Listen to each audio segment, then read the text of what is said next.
Nasema Bwana Yesu asifiwe. Ninawasalimu tena katika jina la Yesu Kristo. Kuna kitu ambacho nataka ongea ambao itakuwa ya maana sana kwa maisha yako wewe ambaye ni nabii. Unajua nabii ambaye anayekutegemea wewe ili aishi haezi kukwambia ukweli ambao Mungu amemwambia. Kitu ya kwanza ni hofu ya kupoteza msaada.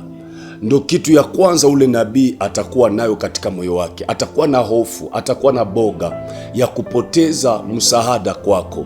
Ikiwa nabii anakutegemea kwa mahitaji yake ya kila siku, kuna uwezekano mkubwa ataogopa kusema ukweli wa Mungu. Ikiwa utakuumiza au kukukera, anaweza kuogopa kukuambia, kwa sababu anajua kama akikwambia kweli ya Mungu, ile pesa yenye unampatiaka kumuzia nguo, kumuzia viatu, kumupatia nauli, atakuwa anaogopa kwamba nikimwambia kweli ya Mungu kwamba huyu aache dhambi ya zinaa, aache dhambi ya kufanya mambo fulani, atakata msaada kwa maisha yangu. Ndio maana wanabii wengi kuwa wanaogopa kusema ukweli ya Mungu, ni kwa sababu ya hivi vitu vidogo vidogo.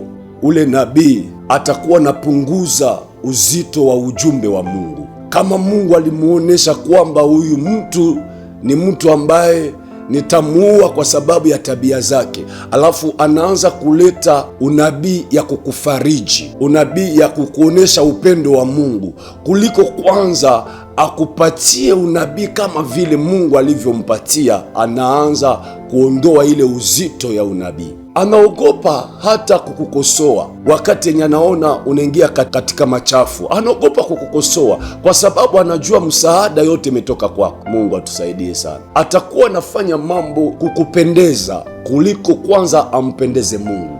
Kuna manabii wengine wanakuwa wanafika manyumbani kwenyu, wanakuja kujipendekezesha kwenyu kuliko kwanza kujipendekezesha kwa Mungu. Ile yote ni feblese ambao ameonyesha kwamba anakutegemea.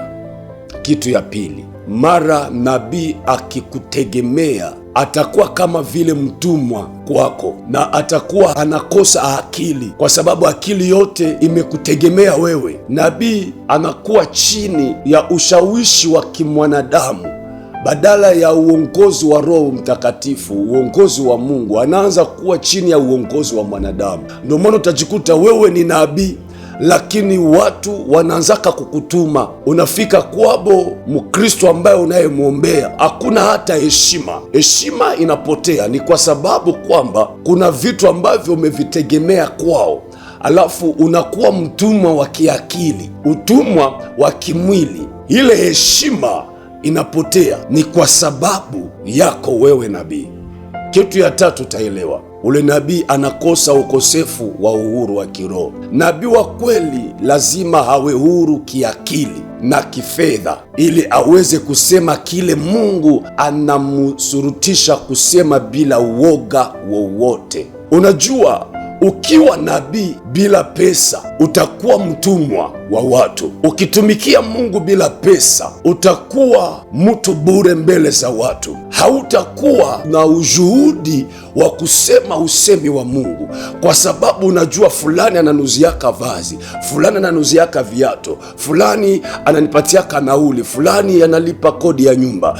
Ni kwa sababu ya ukosefu wa pesa inafanya manabii wengi wanakuwa watumwa, na ile kusema yale Mungu amewaambia wanashindwa kuyasema. Ni kwa sababu ya ukosefu wa akili na ukosefu wa pesa. Anakuwa kama vile mfanyakazi wa watu, sio tena mjumbe wa Mungu. Mungu atusamehe sana. Kitu ya ine, nitaongelea juu ya mfano ya kibiblia. Manabii wa Israeli kama Eliya, kama Yeremia, kama Yohane Mbatizaji hawakutegemea watu kuishi, hawakutegemea watu jua vale, hawakutegemea watu jua kule, hawakutegemea watu juu waende sehemu fulani.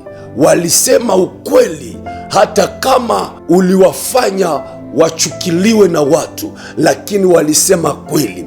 Hata kama iliwafanya wafungwe, lakini walisema kweli. Hata kama iliwafanya wauawe, lakini walisema kweli, na ile kweli ikawafanya kuwa huru, na ile kweli ikampendeza Mungu. Ndio maana na kushawishi nabii mwenzangu, usiongee maneno kwa sababu ya watu waliokusaidia, lakini ongea kweli ambayo Mungu aliyokupatia kuongea kwa ajili ya watu.